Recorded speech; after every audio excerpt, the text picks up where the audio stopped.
Senator John McCain is being challenged by a congresswoman, a U.S. congresswoman by the name of Ann Kirkpatrick. And recently she decided to take one of his 2010 ads and do nothing more than post it on YouTube with Spanish subtitles. Now, the reason why she did that is because she realized that he was using very tough rhetoric against undocumented immigrants. And keep in mind, in the state of Arizona, there's a pretty big Hispanic population that would probably respond in an unfavorable way to that. Well, as a result, John McCain is now saying that YouTube needs to take it down because of copyright violations. Now, I want to show you the ad so you can see what the brouhaha is about. Take a look. Drug and human smuggling, home invasions, murder. We're outmanned. Of all the illegals in America, more than half come through Arizona. Have we got the right plan? Plan's perfect. You bring troops, state, county, and local law enforcement together. And complete the dang fence. It'll work this time. Senator, you're one of us. I'm John McCain, and I approve this message. Okay, before we go on to the substance of the news story, let's just note for the record how cheesy that ad was. That was the cheesiest ad. Not the cheesiest ad of all time, but that was a pretty cheesy ad. Senator, you are one of us. Wink, wink. Not the illegals. Yep. Okay, complete that dang offense. No, but that's the incredible thing about that ad, right? It's Trump-esque in nature, and John McCain has come out strong against Donald Trump. His daughter has come out strong against Donald Trump because some of the rhetoric that he's used against undocumented immigrants. And look, to be fair to John McCain, he has softened his rhetoric against undocumented immigrants a little bit. So, I mean, it's fair, not fair. So he's a politician, right? So he used to be the Straight Talk Express. Then he realized in 2010, no, I got to be as mean as possible to undocumented immigrants to try to win this election. So he ran ads like that. And then in 2013, oh, there's a bigger demographic shift. Now there's even more Latinos in Arizona, my home state. So all of a sudden, I'll do immigration reform, right? Now they're showing that same ad that he did in 2010 and putting it in Spanish. He's like, no. Take it down. Take it down. I didn't mean to do that. The demographics shifted. Now that's to my political disadvantage. Oh my God. Oh, I see. You guys are gonna love this story because there's a little twisty twist, okay? I'm burying the lead right now. So McCain's camp did file a copyright claim with YouTube about the ad, and it was removed from the site earlier this week. As of this morning, the video seems to be reinstated, but we don't know why, okay? So Ann Kirkpatrick said that she had nothing to do with it. She doesn't know why it was reinstated. When someone files a copyright strike against you, you can actually file a counterclaim against it, right? She says that she didn't do that. However, the twist to this story is the fact that back in 2008, John McCain was hit with copyright violations on Facebook, and he was pissed.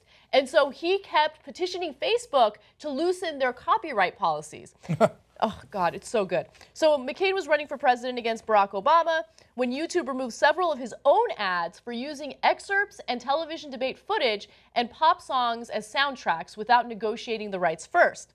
So he had one of his representatives write to to YouTube and tell them, hey, you guys need to lighten up a little bit. We want to steal this music so we can put out our political ads. We write to alert you to a problem that has already chilled free and uninhibited discourse and to propose a solution. First, the problem. Overreaching copyright claims have resulted in the removal of non-infringing campaign videos from YouTube, thus silencing political speech. So what happened? What happened all of a sudden? You kind of like those copyright laws, huh? And let's understand the further hypocrisy here. He used a song he didn't have any rights to. Yeah. That's like the essence of copyright claims, right? Whereas his opponent is just using his words. If you can't copyright your own political ads, you already put them in public. You broadcast them on television and on YouTube. So you can't be like, whoa, don't quote me like that. That's crazy, dog. I know. Okay. It's too funny. So his case is far worse. Now, but as Gawker points out, now to be fair, it appears that his position on copyright has evolved. Yeah. But so has his position on immigration. Isn't it interesting how things usually evolve for politicians once it becomes convenient for them? And by the way, it doesn't matter if they're Democrats or Republicans. It's just like Hillary Clinton evolving on the issue of gay rights or same-sex marriage in 2013 when it became convenient for her.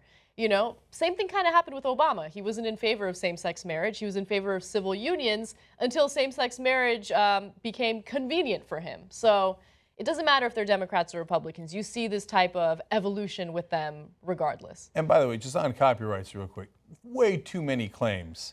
No, there's in reality a lot of fair use in regards to how material is used online. And oftentimes the people who are hurt by it, oh, I don't want to be criticized, so I'll claim copyright to try to get out of it, right? Yes. No, you're trying to skirt the law.